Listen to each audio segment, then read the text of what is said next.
इससे पहले कि नेता प्रतिपक्ष माननीय पूर्व मुख्यमंत्री अपनी बात कहें, मैं केवल ज्वाइनिंग के संबंध में और अपनी बात कहूँगा। तत्पश्चात माननीय जयराम जी आज इस वार्ता को संबोधित करेंगे।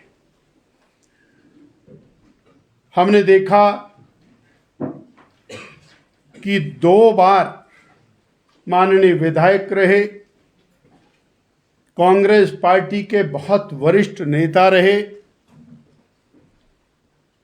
और पहली बार इंडिपेंडेंट जीते और एक बार फिर इंडिपेंडेंट लड़ करके लगभग 15,000 मत प्राप्त किए। ऐसे सुभाष मंगलेट जी भारतीय जनता पार्टी के साथी बने हैं, जहां हम इनका अभिनंदन करते हैं। वहीं बहन शकुंतला जी जो 4 बार प्रधान जिला परिषद सदस्य रही, जो बलकोट खाई से, उनका भी भारतीय जनता पार्टी में शामिल होने पर अभिनंदन करते हैं। बड़ी संख्या में भाई बहन मंगलेट जी के साथ, शकुंतला जी के साथ पार्टी में ज्वाइन करेंगे और आज सिंबॉलिक तौर के ऊपर मीडिया के सामने ये ज्वाइनिंग हो रही है। मैं ये कहना चाहूँगा कि कांग्रेस पार्टी अपने नेताओं और नीतियों के कारण लगातार खाली हो रही और हिमाचल प्रदेश का ये सिलसिला बहुत लंबा है। देश का तो बहुत ही बड़ा है, मोरारजी भाई से शुरू होकर के आज तक वो खत्म ही नहीं हो रहा और केंद्र की पार्टी सिर्फ राहुल गांधी परिवार की पार्टी रह गई है। और हिमाचल में भी इसी प्रकार से जो घटने का क्रम चला है, आप कल्पना करें, स्वर्गीय संतराम जी कांग्रेस के सबसे बड़े नेता, उनके पुत्र सुधीर जी वो भाजपा में, और श्रीमती लता ठाकुर जी कांग्रेस की अध्यक्षा रही, उनके बेटे रवि ठाकुर जी वो बीजेपी में, और ये क्रम लगातार चला है। और आज मंगलेट जी का ज्वाइन करना वो इस कड़ी को और आगे बढ़ा रहा है। अर्थात भारतीय जनता पार्टी निरंतर आगे बढ़ रही है श्री नरेंद्र भाई मोदी के नेतृत्व में। और हम ये कह सकते हैं, ये जो ज्वाइनिंग का सिलसिला है वो इस बात का द्योतक है। 1 जून को जो वोट डलेंगे, 4 जून को 4 संसदीय सीटें और 6 असेंबली की सीटें सारी भारतीय जनता पार्टी को मिलेंगी। इतना कह करके मैं आपका धन्यवाद करता हूं और सभी नेताओं का अभिनंदन करता हूं। भारत माता की जय। आज मैं आपके समक्ष भारतवर्ष के यशस्वी प्रधानमंत्री आदरणीय श्री नरेंद्र भाई मोदी जी की नीतियों में उन्होंने जो विदेशों में भारत देश के नाम को चमकाया है, गौरवशाली बनाया है और जो विकास देश को नई दिशा की ओर दिखाया है, उनकी नीतियों से प्रभावित होकर पिछले 10 वर्षों से हम ये महसूस कर रहे थे, देख रहे थे। हालांकि हमने भरपूर कोशिश की, जिस दम में हम थे, उन्हें रोकने की, उन्हें टोकने की, लेकिन जिस लगन से आदरणीय प्रधानमंत्री महोदय जी ने देश का गौरव बढ़ाया, देश के विकास की ओर आगे ले गए, आज हम भी प्रभावित होकर आज भाजपा दल में शामिल होने के लिए आपके समक्ष आए हैं। इस कड़ी में मैं हमारे राष्ट्रीय अध्यक्ष आदरणीय श्री जगत प्रकाश नड्डा जी का, हमारे गृह मंत्री श्री अमित शाह जी का, और प्रदेश नेतृत्व में हमारे पूर्व मुख्यमंत्री रहे और वर्तमान में हमारे जो नेता प्रतिपक्ष हैं आदरणीय जयराम ठाकुर जी, हमारे बड़े भाई आदरणीय अजीम बिंदल जी डॉक्टर साहब, और जो हमारे प्रदेश के अध्यक्ष हैं भारतीय जनता पार्टी के, और हर्ष महाजन जी जो हमारे प्रदेश में पहले कांग्रेस के साथ काम कर चुके थे, मेरे बड़े भाई हैं, वो भी आज भाजपा में प्रदेश में कार्य कर रहे हैं।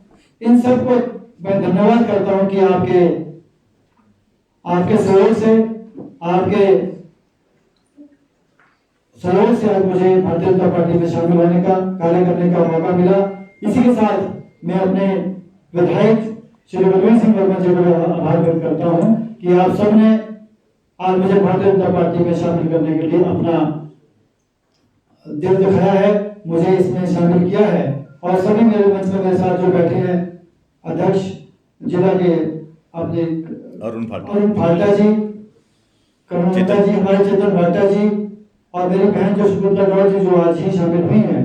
अभी इस परिवारों नया हूँ, कुछ नाम भूल जाऊंगा तो क्षमा करिएगा, आस्ते आस्ते सीख जाऊंगा जैसे आप मुझे सिखाएंगे, क्योंकि मेरे भारतीय जनता पार्टी में पहली क्लास है तो निश्चित रूप से आपके ही हाथ लेके आगे बढ़ना है।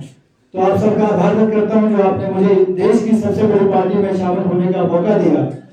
शामिल होने का कारण मैंने बता दिया, हमारे देश के यशस्वी प्रधानमंत्री तो है ही है, लेकिन इसके अलावा एक कारण और भी है, जहां हम देश की सबसे बड़ी पार्टी भारतीय जनता पार्टी और लोगों को जोड़ने का कार्य कर रही है। आप देख रहे हैं मेरे से पहले भाई सुधीर शर्मा जी या हमारे 6 विधायक जो जोड़ के गए हैं, इसके अलावा और भी अन्य दलों के भी लोग इसमें जुड़ने का कार्य कर रहे हैं। मैं जब परसों बैठा था नड्डा जी के पास, उन्होंने कहा कि हमारे पास कई लोग केवल आ रहे हैं, लेकिन हम सबको नहीं ले रहे। अब हम देख रहे हैं कि किसको हमें लेना है, किसको नहीं लेना है, गुण और दोष के आधार पर ले रहे हैं। और ये सब बातें हुई हैं और मुझे आश्वस्त किया गया है कि जो आपका, मैं सौभाग्यशाली भी हूँ क्योंकि ये सब नेतागण हैं, चाहे प्रदेश के चाहे देश के, इन सब के साथ मैंने कार्य भी किया है। 2003 से लेके 12 तक मुझे विधायक के रूप में आदरणीय बिंदल साहब के साथ, आदरणीय ठाकुर जयराम जी के साथ और जगत प्रकाश नड्डा जी के साथ मुझे कार्य करने का मौका मिला विधानसभा में। तो सभी को जानता हूँ, जिस परिचित हूँ सबसे, तो मैं समझता हूँ कि हमें तालमेल में और स्वभाव के दूसरे का जानते शायद कमी नहीं रहेगी। हम आपस में एक दूसरे को अंडरस्टैंड करके कार्य करेंगे और जो आपका दिशा निर्देश होगा उसको निश्चित रूप से हम करने की कोशिश करेंगे। और जहां मैं एक तरफ भारतीय जनता पार्टी देश की सबसे बड़ी पार्टी लोगों को जोड़ने का कार्य कर रही है, वहीं जो कांग्रेस पार्टी जिस दल में आज तक था, मैं जितने भी आप आज की डेट में कार्यक्रम है, चाहे वो राम मंदिर का मुद्दा हो, चाहे हमारा वो 370 का मुद्दा हो, उन सब का विरोध करके जो हमने एक देश में जो अपना देश विरोधी जो मुद्दा बनाने की कोशिश की है, उन सब नीतियों को मैं विरोध करते हुए आज भारतीय जनता पार्टी में शामिल हुआ हूँ। दूसरी ओर जहां कांग्रेस पार्टी सिकुड़ती जा रही है, इसके अलावा जो अच्छे लोग वहां थे काफी हद तक निकल चुके हैं, आप देख रहे हैं, और जो बचे हुए हैं वो भी घुटन महसूस करके शायद आने वाले हैं जल्दी आपके साथ। बहुत लोग हैं, मैं देखता हूँ, मेरी सबसे बात होती है, वो भी अब मेरे हिसाब से उनसे पीछे छुड़ा के आने वाले हैं। और उनका वैसे कल्चर मैं देख रहा हूँ, देश की सबसे बड़ी पार्टी आज भी सत्ता में होने के बावजूद भी जिन ढंग से मैं देख रहा हूँ प्रचार में लगी हुई है, रात दिन काम में लगी हुई है, मेहनत में लगी हुई है। और दूसरी तो हमारा जो कांग्रेस पार्टी है, उनका भी अभी कल्चर खत्म नहीं हो रहा। अभी परसों देखा होगा आपने, यहाँ पे पार्लियामेंट का चुनाव चल रहा है, विधानसभा का चुनाव चल रहा है। हमारे जो प्रभारी है कांग्रेस पार्टी के शुक्ला जी 2 दिन का आईपीएल मैच भी देख के वापस चले गए और 7 स्टार से नीचे रुकना नहीं है। तो ये कल्चर से आप चलोगे तो मेरे हिसाब से कांग्रेस पार्टी का पतन निश्चित है। मैं कल धर्मशाला में सुधीर भाई के नॉमिनेशन मुझे भेजा गया था पार्टी द्वारा, तो मैंने अनुराग ठाकुर जी को देखा वहां पे, केंद्रीय मंत्री रहे, बड़े कद के नेता है, जिस ढंग से उन्होंने नारेबाजी की, जिस ढंग से उन्होंने जोश दिया, मैं देख रहा हूँ कि भारतीय जनता पार्टी में तो लीडर जो है वो कार्यकर्ता के रूप में कार्य करते हैं और हमारे कांग्रेस में उल्टा है। हमारे में नेता जो है वो नेता बाद में, हमारे जो कार्यकर्ता है वो कार्यकर्ता ही नेता ज्यादा होकर कार्यकर्ता रहे नहीं है।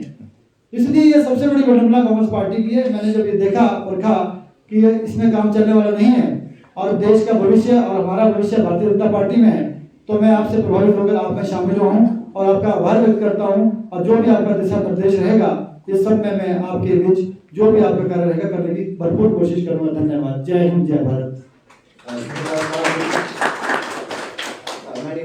चाहूंगा कि नेता प्रतिपक्ष पूर्व मुख्यमंत्री श्री जयराम ठाकुर जी अपना वक्तव्य आपके बीच रखेंगे।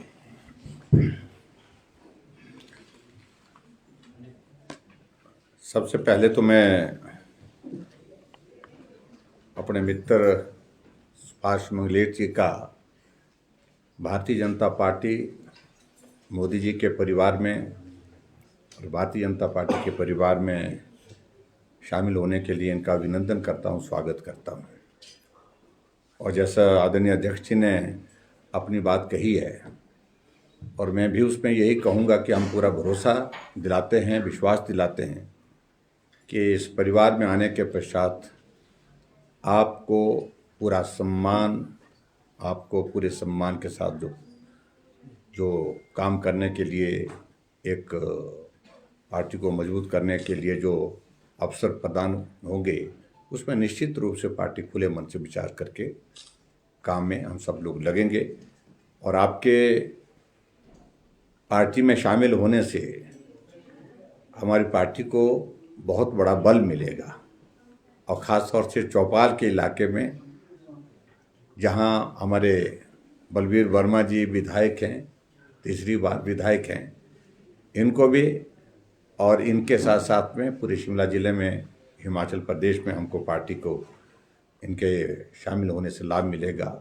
हमारे पुराने मित्र हैं, कई दिनों से बात चल रही थी और कई दिनों से बात चलने के बाद ये बात पूरी होनी चाहिए, आज पूरी हुई है। मैं इनका अभिनंदन करने के साथ साथ में यही कहूँगा कि आओ और मिलकर के आगे बढ़ेंगे, काम करेंगे। मैं शकुंतला जी का भी अभिनंदन करता हूँ, स्वागत करता हूँ। इन्होंने भी कांग्रेस पार्टी को छोड़ करके भारतीय जनता पार्टी के परिवार में शामिल होने का फैसला किया है। आपका भी बहुत बहुत अभिनंदन। और आपके हमारी पार्टी में जुड़ने से निश्चित रूप से हमारे उस इलाके में, जुब्बल कोटखाई के इलाके में, वहाँ पार्टी को ताकत मिलेगी, शिमला जिला में ताकत मिलेगी। और जैसे हमारे साथियों ने मुझसे पहले कहा, तो मैं आज की इस पत्रकार वार्ता में कोई स्पेसिफिक कोई विषय नहीं है। मित्रों, हिमाचल लोकसभा चुनाव की दृष्टि से जो 7 फेजेस हैं उसके अंतिम फेज में है और पिछले कल नॉमिनेशन का अंतिम दिन था और नॉमिनेशन का अंतिम दिन होने के साथ साथ में ये स्पष्ट भी हो गया कि कौन नेता के साथ हमारा मुकाबला होगा। चाहे वो लोकसभा की बात है, चाहे वो 6 उपचुनाव की बात है। अब मुझे इस बात को लेकर के प्रसन्नता है कि हमारी पार्टी के नेतृत्व ने लोकसभा और विधानसभा के उपचुनाव के संदर्भ में पार्टी के टिकट का फैसला समय रहते किया और उसे स्वाभाविक रूप से पार्टी की, हमारी कैंपेन को बहुत बड़ा बल मिला है। और मैं इस बात को कह रहा हूं, जो वातावरण पूरे देश भर में बना है, हिमाचल प्रदेश में भी उसी प्रकार का वातावरण है। लोकसभा की भी 4 सीटों पर भारतीय जनता पार्टी शानदार जीत हासिल करेगी और विधानसभा के जो उपचुनाव है उसमें भी भारतीय जनता पार्टी शानदार तरीके से जीत हासिल करेगी। पिछले कल लोकसभा के चुनाव के संदर्भ में मंडी लोकसभा क्षेत्र का नॉमिनेशन था और बहुत प्रभावी ढंग से वो नॉमिनेशन हुआ है। कांग्रेस के नेता जब नॉमिनेशन करके वहां से गए थे तो यही कह करके गए थे कि इस तरह का नॉमिनेशन आज से पहले कभी नहीं हुआ। लेकिन कल वही नेता इस बात को कह रहे थे कि ऐसा नॉमिनेशन हमने पहले कभी नहीं देखा जो भारतीय जनता पार्टी का हुआ है। बहुत जोश के साथ और बहुत जुनून के साथ बड़ी संख्या में लोग आए। और मैं ये भी कहूँगा कि जो नॉमिनेशन वहाँ पर विशेष तौर से कांग्रेस पार्टी का हुआ तो मंडी पार्लियामेंट कॉन्स्टिट्यूंसी के सिलसिले में, उसमें प्रदेश के बहुत सारे हिस्से से लोग आए थे। बहुत सारे लोग ऐसे थे वो मंडी पार्लियामेंट्री कॉन्स्टिट्यूंसी से संबंध ही नहीं रखते थे, हमें कोई आपत्ति नहीं है, लेकिन भीड़ जुटाने के लिए उस तरह का प्रयत्न किया गया है। बिलासपुर से लोग थे, बैजनाथ से लोग थे, कांगड़ा से लोग थे, शिमला ग्रामीण से लोग थे, रोहडू से लोग थे, मतलब अलग अलग जगह से लोग थे। लेकिन हमने जो पिछले कल का जो कार्यक्रम किया उसमें कहीं से भी लोकसभा क्षेत्र के अलावा कहीं से भी बाहर के लोग नहीं थे, ये अंतर उसमें था। बाकी मैं यही कहना चाहूँगा कि भारतीय जनता पार्टी मुद्दों पर चुनाव लड़ेगी। ये चुनाव देश का चुनाव है। देश में प्रधानमंत्री इस चुनाव के परिणाम निकले के पश्चात बनेंगे, और हमारे लिए बहुत बड़ी प्रसन्नता का विषय है अभी कि जो हालात, जो परिस्थितियां, जो सर्वेक्षण, जो रिपोर्ट्स सारी जिस प्रकार की आप लोगों के पास भी और हम लोगों के पास भी हैं, उसमें चुनाव के परिणाम निकलने से पहले ही देश इस बात को स्वीकार कर चुका है कि प्रधानमंत्री अगर कोई बनेंगे तो नरेंद्र मोदी जी बनेंगे। ये हमारे लिए गर्व का विषय है। जहां तक बहुत सारे प्रश्न खड़े करने की कोशिश कर रहे, मैं देख रहा हूं कि पिछले दिनों कांग्रेस के पास चुनाव का कोई मुद्दा ना होने के कारण बिना मुद्दे के ऐसी ओछी ओछी हरकतें, ओछी बातें कर रहे हैं, जिसके कारण चुनाव का जो स्तर रहना चाहिए वो स्तर गिरता जा रहा है। मैं उम्मीद करता हूं कि मुख्यमंत्री और कांग्रेस पार्टी के नेता मुद्दों पर बात करें। और हिमाचल प्रदेश में इस बात को मैं कह सकता हूं कि जिस तरह का बिखराव कांग्रेस पार्टी की सरकार में, कांग्रेस पार्टी के अंदर जो आप देख रहे हैं, मेरी दाईं तरफ, मेरी बाईं तरफ, ये स्तंभ थे कांग्रेस पार्टी के एक वक्त के। और जैसे डॉक्टर राजीव बिंदल जी ने कहा, जो कांग्रेस पार्टी में वर्तमान में जो नेतृत्व कर रहे हैं आज की तारीख में, चाहे सरकार का चाहे संगठन का, उनसे भी पुरानी पृष्ठभूमि के लोग जो है वो कांग्रेस पार्टी में अपना दायित्व एक बार ने अनेकों बार निभा करके आज कांग्रेस पार्टी का दामन छोड़ने के लिए विवश हुए। लता ठाकुर जी का इन्होंने जिक्र किया, उनके बेटे रवि ठाकुर जो है वो हमारी पार्टी में शामिल हुए हैं। सुधीर शर्मा जी के पिता जो पार्टी के अध्यक्ष रहे हैं, मंत्री रहे बहुत लंबे समय तक, वो पार्टी छोड़ने के लिए विवश होकर के हमारी पार्टी में हमारे साथ में, हाँ जी, अनिल शर्मा जी हैं, पंडित सुखराम जी और उनके बेटे अनिल शर्मा जी हमारे साथ में। ऐसे एक नहीं अनेकों नाम है। और उसकी वजह यह है कि वहां नेतृत्व ही नहीं रह गया, ना कांग्रेस पार्टी में नीति रह गई। और जहां भारतीय जनता पार्टी की बात है, भारतीय जनता पार्टी की सबसे बड़ी बात है कि नेतृत्व भी है और नीति भी है। और उसका परिणाम आप देख रहे हैं कि नरेंद्र मोदी जी 2014 में जिस लोकप्रियता के साथ देश के प्रधानमंत्री के पद के लिए जिनका प्रोजेक्शन किया गया था, 2019 में 5 वर्ष का कार्यकाल पूरा करने के पश्चात और ज़्यादा लोकप्रिय हो करके देश के सामने आए और ज़्यादा बहुमत के साथ जीते। और 2019 में नरेंद्र मोदी जी जिस लोकप्रियता के दौर में थे, उससे ज़्यादा लोकप्रियता देश के प्रधानमंत्री नरेंद्र मोदी जी की 2024 में अंकी जा रही है। और इसलिए जो पूरे देश भर में जो नारा दिया है एनडीए का कि अब की बार 400 पार, ये सिर्फ नारे तक सीमित नहीं है, ये यथार्थ रूप में होने वाला है देश के अंदर। और जब यथार्थ रूप से हम इसकी बात कह रहे हैं, इसकी शुरुआत हो चुकी है। और मैं इस बात को जरूर कहूंगा हिमाचल प्रदेश के संदर्भ में कि हिमाचल प्रदेश में अभी हम 4 लोकसभा की सीटें भी जीतेंगे, और 4 लोकसभा की सीटों के साथ साथ में जो 6 उपचुनाव हो रहे हैं, 6 उपचुनाव भी जीतेंगे, निश्चित रूप से जीतेंगे। और जो कुछ लोग चुनाव के दिनों में चुनाव को प्रभावित करने के लिए प्रयास कर रहे हैं, झूठी बातें कह करके, झूठे आश्वासन दे करके, झूठी गारंटियां दे करके, वो दौर निकल चुका है। भरोसा समाप्त हो चुका है। विश्वसनीयता नाम की कोई चीज रह नहीं गई है। और हिमाचल प्रदेश की सरकार 14 महीने में तार हो गई है। और हिमाचल प्रदेश में कांग्रेस का संगठन, कांग्रेस का नेतृत्व पूरी तरह से बिखर चुका है, पूरी तरह से विफल हो चुका है। ये सारी तमाम बातें हमारे सामने हैं। और इसलिए आज के संदर्भ में मुझे सिर्फ इतना ही कहना है, आनंद शर्मा जी को लोकसभा का चुनाव का टिकट वहाँ से दिया, पार्टी का निर्णय है उनकी, हमें कोई आपत्ति नहीं। लेकिन बहुत सारे प्रश्न इस निर्णय पर उठ रहे हैं। क्या सही मायने में वो चुनाव लड़ना चाहते थे? जिक्र तो कभी हमने सुना नहीं।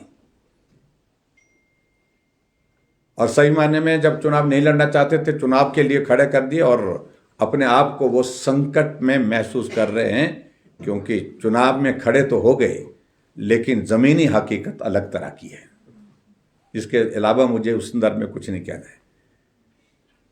और ख़ास तौर से उसके बाद जहां बाकी सीटों की बातें मैं कर रहा हूं, तो उसमें विशेष तौर से जिक्र मंडी का आ रहा है। मंडी सीट पे हम जीतेंगे और बहुत बड़े बहुमत के साथ जीतेंगे। मुझे सिर्फ इतना ही कहना है। बाकी चीज़ों को लेकर के आपकी ओर से कोई प्रश्न है तो आप पूछ सकते हैं। मैं यही कहूँगा कि जीत हासिल होगी, भाजपा की जीत हासिल होगी। सर, मुख्यमंत्री लगातार 6 विधायकों को बिकाऊ खनन मामले भूमाफिया कह रहे हैं, भड़ास निकाल रहे हैं। जब हताशा, निराशा, असफलता, ये सारी चीज़ें आदमी को घेर देती है चारों तरफ से, तो स्वाभाविक रूप से व्यक्ति विचलित हो जाता है और वो विचलित हुए पड़े हैं, इसलिए इस तरह की बातें कह रहे हैं। हम उनको सिर्फ इतना ही स्मरण कराना चाहते हैं कि जो भी लोग कांग्रेस पार्टी छोड़ करके गए हैं या कांग्रेस पार्टी को छोड़ने के लिए विवश हुए हैं, उनकी वजह थी, बेवजह कोई नहीं गए, क्योंकि वहाँ नेतृत्व तो नहीं रह गया, विश्वसनीयता नहीं रह गई, नेतृत्व की क्षमता नहीं रह गई। और बहुत बड़ा प्रश्न मुख्यमंत्री के नेतृत्व पर है, जो कांग्रेस के ही नेताओं ने खड़ा किया। हम तो विपक्ष में हैं, हम तो बोलेंगे, लेकिन कांग्रेस के ही नेतृत्व ने खड़ा किया है कि आप अपने जिले के ही 5 विधायकों में से 3 विधायक आपके साथ छोड़ करके चले, आप उनको ही साथ नहीं चला पाए। कांग्रेस पार्टी के 6 विधायक कांग्रेस पार्टी के से बाहर निकल गए, छोड़ करके चले गए। आप कांग्रेस पार्टी के विधायकों को साथ नहीं ले चले। 3 निर्दलीय विधायक जो समर्थन दे रहे थे, बिना किसी कंडीशन के समर्थन दे रहे थे, वो भी आपको छोड़ करके चले। 14 महीने में जिस चीज़ का वो कई बार जिक्र कर रहे हैं, जयराम के बारे में आजकल काफ़ी बातें कर रहे हैं, फिल्म का जिक्र कर रहे हैं, इसका जिक्र कर रहे हैं। आपकी फिल्म तो 14 महीने में ही फ्लॉप हो गई, बुरी तरह से फ्लॉप हो गई। आपकी सुख की सरकार, व्यवस्था परिवर्तन की वो फिल्म पूरी तरह से जो है वो बॉक्स ऑफिस पर जो है पूरा फ्लॉप हो गई 14 महीने के अंदर ही। और ये हैरानी की बात है कि कोई भी एक भी निर्णय ज़मीन पर नहीं है। 14 महीने पर, ये 15 महीने की सरकार का कोई एक फैसला ज़मीन पर नहीं है। सर, ये भी आरोप लग रहा है कांग्रेस की तरफ से कि बीजेपी कांग्रेस युक्त हो रही है और नेताओं की कमी जो है बीजेपी को है, और जो संगठन के लोग हैं बीजेपी के, वो अंदर खाते नाराज हैं इससे। देखिए, इस बात को लेकर के मैं बड़ा साफ कहना चाह रहा हूँ कि भारतीय जनता पार्टी में खुलापन है। भारतीय जनता पार्टी में जो सक्षम नेतृत्व जहाँ से अच्छे मन के साथ, खुले मन के साथ हमारा समर्थन और सहयोग देने के लिए तैयार है, हम उनका अभिनंदन करते हैं। आज हमारे बीच में मंगलेट जी आए हैं, तो वर्मा जी भी आए हैं, यहाँ पर बैठे हैं। आज यहाँ पर हमारे चेतन जी बैठे हैं, तो शकुंतला जी भी यहाँ पर आए हैं। तो खुले मन से होता है। ये सारी बातों को लेकर के जो प्रचार करने की कोशिश की जा रही है, वो मुझे लगता है कि उसमें कोई सफलता उनको हासिल नहीं हो पा रही है। सब ठीक है, हाउस इज़ इन ऑर्डर और सब चीज़ें ठीक तरह से व्यवस्थित ढंग से चल रही हैं, सब मिल करके काम कर रहे हैं। सर, मुख्यमंत्री कह रहे हैं जो कथित बिकाऊ लीडर्स हैं वो बहुत जल्द सलाखों के पीछे होंगे और 2027 में उनकी फिल्म का पार्ट 2 भी आएगा, दोबारा सरकार बनेगी। पहले तो पार्ट 1 ही फ्लॉप हो गया है, मैं ये कहूँगा, और बुरी तरह से फ्लॉप होगा, जो पूरे देश दुनिया ने देखा। लेकिन दूसरी बात मैं ये कहना चाहता हूँ, ये दूर की बातें छोड़िए, अभी 4 तारीख का ही आप जिक्र करें। मैं इतना ही कहूँगा कि परिणाम निकलेगा। कांग्रेस पार्टी में बड़े स्तर पर, मोटे स्तर पर ये तयशुदा एक फैसला है कि लोकसभा के चुनाव तक सुखू जी होंगे और उसके बाद सुखू जी नहीं होंगे। ये फैसला लिया गया है। जो अगल बगल में है उनको पता है, उनको बता दिया गया है, इसलिए वो चिपक करके साथ चल रहे हैं, फ़ोटो खींच रहे हैं। अन्यथा हम तो साहब कह रहे हैं हम तो आमने सामने हैं, लेकिन जो आपके अगल बगल में वो कहाँ होंगे 4 तारीख के बाद, वो मालूम कर लेना। सर, अगर बात कीजिए महागठबंधन का शक्ति प्रदर्शन भी दिखाने की कोशिश की कांग्रेस ने, आशियाना में सब एकजुट हुए और इलेक्ट्रॉनिक बॉन्ड के ऊपर सवाल उठाने लगे। देखिए, मुझे लगता है कि जो गठबंधन की बातें अब मुझे लगता है पुरानी हो, ना उनको गंभीरता से देश ने लिया, ना लोगों ने लिया, और पूरी तरह से वो गठबंधन असफल हो गया। और जहां आप पूछ रहे हैं बॉन्ड्स के सिलसिले में पूछ रहे हैं, जिस भी पार्टी ने लिए हैं वो रिकॉर्ड में आ चुका हुआ है। और दूसरी बात मैं कहना चाह रहा हूं, ये भारतीय जनता पार्टी की सरकार है, जिस सरकार ने एक पारदर्शिता लाने का प्रयत्न तो किया, प्रयास तो किया उस दृष्टि से। अन्यथा आज से पहले जो चुनाव लड़ने की प्रक्रिया, परंपरा जिस तरह से रहती थी, उन सारी चीज़ों पर प्रश्न उठते रहे। अब जब इस बात को लेकर के मामला ध्यान में आया है, तो आने वाले समय में हमारा अभी तक भी मत है कि पारदर्शिता के साथ किस प्रकार से एक मैकेनिज्म खड़ा करें। ये हमारा पार्टी का नेतृत्व, राष्ट्रीय नेतृत्व निश्चित रूप से विचार कर ही रहा है।